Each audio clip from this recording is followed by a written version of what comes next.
Perkenalkan, namaku Diana. Di pagi ini, udara di kamarku terasa mencekik, seolah-olah oksigen telah dicuri oleh tumpukan kain kebaya putih yang tergantung angkuh di depan cermin. Hari ini adalah hari pernikahanku dengan Kak Adi. Semua orang bilang dia adalah anugerah. Seorang laki-laki yang sujudnya panjang, yang bicaranya santun, dan yang menjaga pandangannya dengan ketat. Tapi bagiku, dia adalah penjara. Di dalam laci riasku, aku masih menggenggam selembar foto usang mantan pacarku. Laki-laki yang memberikan luka. Namun luka itu adalah satu-satunya hal yang membuatku merasa hidup. Aku mengoleskan kincu merah di bibirku. Namun hatiku sepucat mayat. Aku bersumpah, meski cincin Kak Adi melingkar di jariku, jiwaku takkan pernah ia miliki. Aku melangkah keluar kamar dengan kaki gemetar, menuju pelaminan yang terasa seperti tiang gantungan bagi seluruh impian masa laluku. Suara lantang Kak Adi menggema di ruang tamu yang penuh sesak dengan saksi. Aku terima nikahnya. Kalimat itu jatuh seperti palu hakim yang memutuskan vonis seumur hidup bagiku. Aku duduk bersimpuh, menunduk bukan karena malu, tapi karena aku tak sudi menatap wajah laki-laki yang kini sah menjadi imamku. Kak Adi mulai mendekat. Aromanya seperti wangian masjid yang menenangkan. Namun bagiku, itu adalah aroma kekalahan. Saat ia menyentuh keningku, aku menolaknya. Aku merasakan sengatan penolakan yang luar biasa. Tangannya hangat dan tulus. Tapi aku membeku. Aku melihat binar kebahagiaan di matanya. Sebuah binar yang sangat kubenci karena ia tampak begitu bahagia di atas penderitaanku. Kamar pengantin kami dipenuhi aroma bunga melati yang menyengat. Aroma yang seharusnya romantis, tapi justru membuatku mual. Aku duduk di tepi ranjang, masih dengan riasan lengkap, menatap Din dengan tatapan kosong. Kak Adi masuk dengan sangat sopan, menutup pintu tanpa suara. Ia tidak mendekatiku dengan gairah seperti laki-laki pada umumnya. Ia justru melepas jasnya, mengambil air wudhu, dan membentangkan sejadah di sudut kamar. Aku melihat punggungnya yang kokoh saat ia mulai sholat sunnah. Aku sengaja merebahkan diri, memunggungi arahnya sholat, dan menutup seluruh tubuhku dengan selimut tebal. Aku ingin dia tahu bahwa ada tembok raksasa di antara kami. Malam itu, aku tertidur dalam isak tangis yang tertahan. Sementara sayup-sayupku dengar suara Kak Adi mengaji dengan sangat lirih, seolah sedang menghibur jiwaku yang meronta. Sinar matahari masuk menembus celah gorden. Namun tidak ada kehangatan di hatiku. Aku bangun lebih awal, bukan untuk melayani suamiku, tapi karena aku ingin segera keluar dari kamar yang terasa menyesakkan itu. Aku menyiapkan sarapan di meja makan, 2 piring nasi goreng yang kubuat dengan asal-asalan. Saat Kak Adi keluar dengan wajah segar setelah subuh, aku tak menyapanya. Aku meletakkan piring di depannya dengan suara denting yang kasar. Ia tersenyum. Senyum yang sangat sabar. "Terima kasih, Dian," katanya lembut. Aku hanya bergumam tanpa menoleh. Aku makan dengan cepat, seolah sedang dikejar waktu. Hanya agar aku tidak perlu menatap matanya yang teduh. Aku membiarkannya makan sendirian, sementara aku sibuk dengan ponselku, mencari-cari kabar tentang mantanku yang entah di mana. Setiap sudut rumah baru ini terasa asing bagiku. Kak Adi telah menyiapkan segalanya dengan sangat detail. Warna cat yang kusuka, tanaman di teras, hingga tata letak dapur. Tapi bagiku, ini bukan rumah. Ini adalah tempat pengasingan. Aku sering melamun di ruang tengah, membayangkan jika saja yang duduk di sampingku adalah mantan pacarku. Aku membandingkan suara lembut Kak Adi dengan suara tawa mantan pacarku yang dulu begitu mendebarkan. Kak Adi terlalu sempurna, terlalu lurus, terlalu paham agama, dan itu membosankan bagiku yang masih mendambakan gairah dari masa lalu yang berantakan. Aku merasa Kak Adi hanyalah pelarian yang dipaksakan oleh orang tuaku.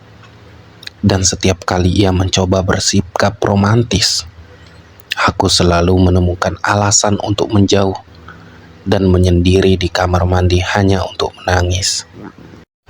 1 bulan pun telah berlalu, dan sikapku tidak berubah sedikit pun. Aku masih menjadi es yang membeku, sementara Kak Adi tetap menjadi matahari yang sabar. Ia tak pernah sekalipun menuntut hak biologisnya. Ia tidak pernah marah meski aku sering pulang terlambat atau tidak menyiapkan makanannya. Suatu hari, aku sengaja membiarkan foto mantanku tertinggal di atas meja kerja Kak Adi. Aku ingin melihatnya meledak. Aku ingin dia memaki agar aku punya alasan untuk meminta bercerai. Namun, saat ia pulang, ia hanya meletakkan foto itu kembali ke dalam laci riasku dengan sangat rapi. Ia tidak bertanya. Ia tidak menghakimi.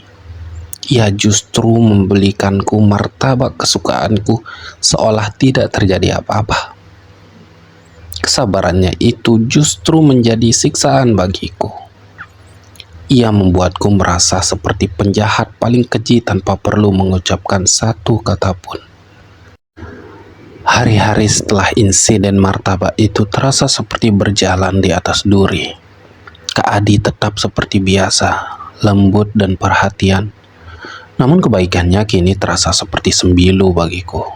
Setiap kali ia tersenyum, aku teringat betapa jahatnya aku sengaja menaruh foto mantanku di mejanya hanya untuk memancing amarahnya. Aku mulai tidak bisa tidur. Membayangkan wajahnya yang tenang saat merapikan foto itu terus menghantuiku. Aku menyadari bahwa senjataku untuk memintanya cerai justru terbalik menjadi penjara rasa bersalah yang tak berujung. 1 minggu telah berlalu. Aku menemukan secari kertas kecil di dalam laci riasku, tepat di bawah foto yang ia kembalikan. Tulisan tangannya rapi banget. Dan tulisan itu berkata, "Aku tahu aku bukan pilihan pertamamu, tapi aku berjanji untuk menjadi orang terakhir yang menyerah padamu. Jika kamu butuh waktu, aku akan menunggu.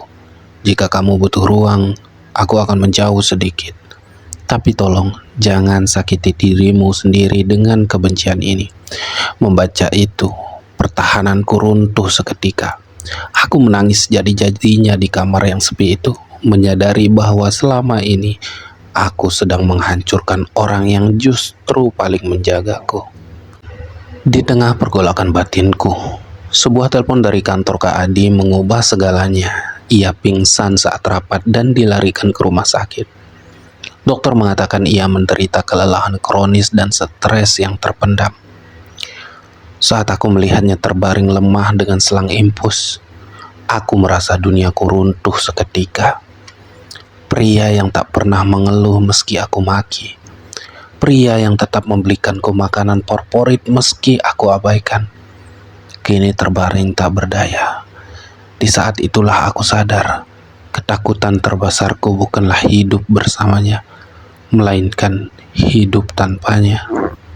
Saat ia mulai siuman, aku menggenggam tangannya erat. Dengan suara bergetar, aku mengakui segalanya tentang foto itu. tentang niat burukku untuk bercerai, dan tentang betapa aku merasa tidak pantas untuknya. Kak Adi hanya menatapku dengan mata sayu, lalu berbisik pelan, "Aku sudah memaafkanmu, bahkan sebelum kamu melakukannya. Aku hanya ingin kamu bahagia, meski itu bukan denganku." Kata-katanya justru membuatku semakin yakin bahwa aku tidak ingin pergi kemanapun lagi. Sepulangnya dari rumah sakit, suasana berubah. Aku mulai belajar menjadi istri yang sesungguhnya. Aku mulai menunggunya pulang dengan tulus, menyiapkan air hangat, dan mengajaknya bicara tentang hari-harinya.